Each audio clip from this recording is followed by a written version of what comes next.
I must say it's rather nice to be home at the moment. It was quite recently I took my consort with me to Belfast, and naturally we were all a little bit anxious, knowing that the conditions there are not always very friendly. And I was simply amazed. We got through most of the concert, and at one point I remember I was playing a Darwin fantasy, a very beautiful and peaceful composition, and suddenly there was a sickening thud which reminded me of my early years in London in the war. Bream was born in Battersea. His father was a keen guitarist and pianist who played occasionally in a jazz group.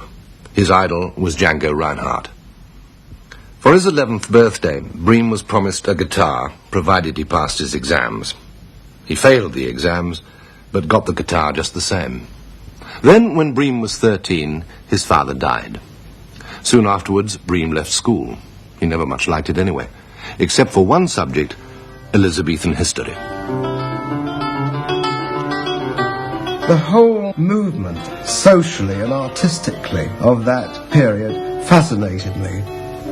I think it was the curious vitality of the Elizabethan times, the cruelty, the melancholy, the backbiting, the intrigue, and also these wonderful adventurers who travelled the seas, some of them infamous pirates, but all that enticed me so much as a child.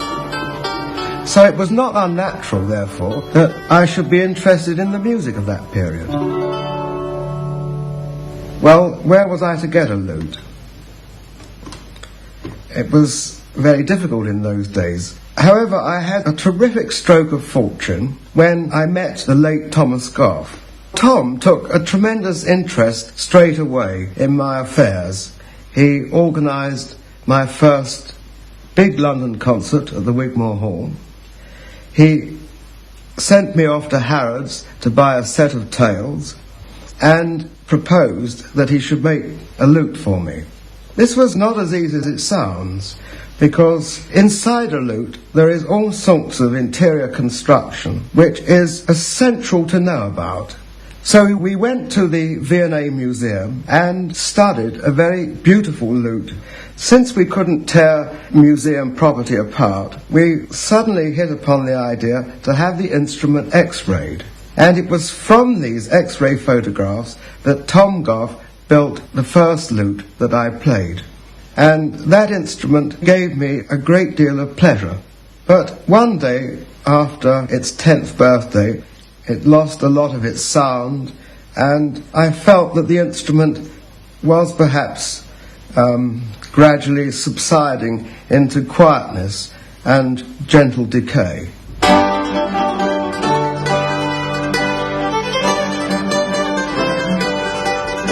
The lute he plays now was made by David Rubio. It's the nerve centre, the powerhouse of the Julian Bream consort. Specialising in his first love, the music of Elizabethan England. Still containing some of the original personnel, the consort has been regrouped to celebrate the 25th anniversary of Bream's debut.